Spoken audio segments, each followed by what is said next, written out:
आत्मीय भाइयों और बहनों, आपको धर्म की सुदृढ़ धारणा गायत्री मंत्र के यो अक्षर की व्याख्या लेखक पंडित श्री राम शर्मा आचार्य पढ़कर सुनाते हैं। पृष्ठ 13 से धर्मात्मा के लक्षण।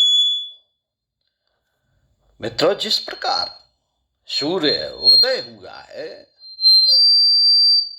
या नहीं, यह बात किसी को बतानी नहीं पड़ती। उससे उत्पन्न होने वाली गर्मी और प्रकाश स्वयं इस बात का परिचय दे देते हैं कि सूर्योदय हो गया है।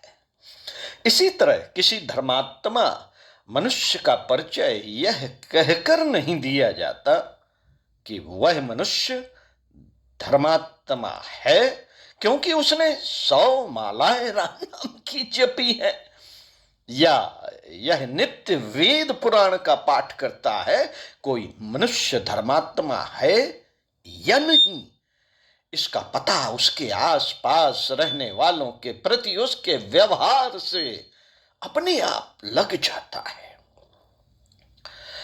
अगर उसका प्रभाव अपने चारों ओर रहने वाले व्यक्तियों पर सुखदायक पड़ता है और उसके कारण उनके दुखों का मोचन होता है, तो उसका धर्मात्मा होना स्वयं ही सिद्ध हो जाता है। किसी भी व्यक्ति या धर्मात्मा होना, किसी भी व्यक्ति का धर्मात्मा होना जब तप और पूजा पाठ से नहीं नापा जा सकता। लैंप में प्रकाश है या नहीं, इसकी परीक्षा हम इस बात से नहीं कर सकते हैं कि उसमें तेल है या नहीं। लैंप के प्रकाश का माप केवल इस बात से हो सकता है कि उसके चारों ओर का अंधकार दूर हुआ या नहीं। सूर्य बिना तेल बत्ती के भी प्रकाशमान है। सूर्य बिना तेल और बत्ती के भी प्रकाशमान है, और बुझा हुआ दीपक तेल बत्ती के होते हुए भी प्रकाशहीन है। इसी तरह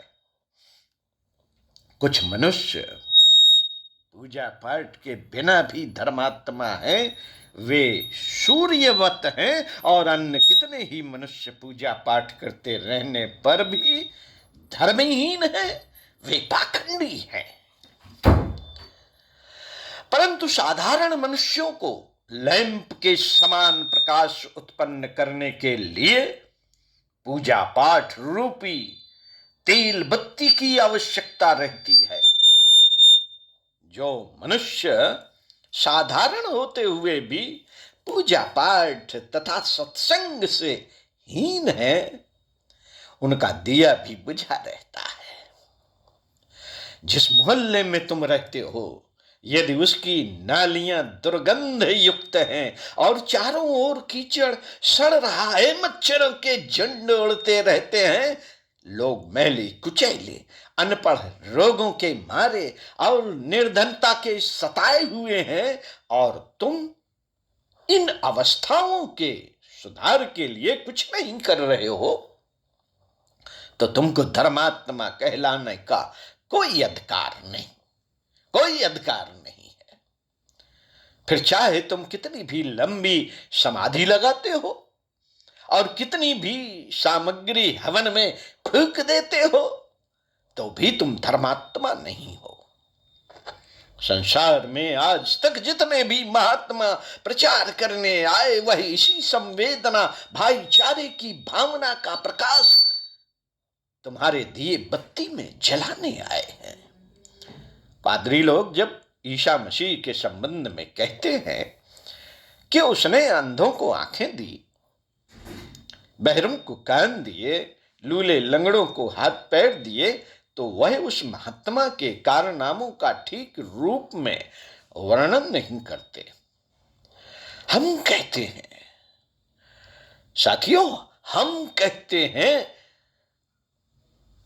कि संसार के सभी महात्माओं ने अंधों को आंखें दी, बहरों को कान दिए, लूले लंगड़ों को हाथ पार दिए।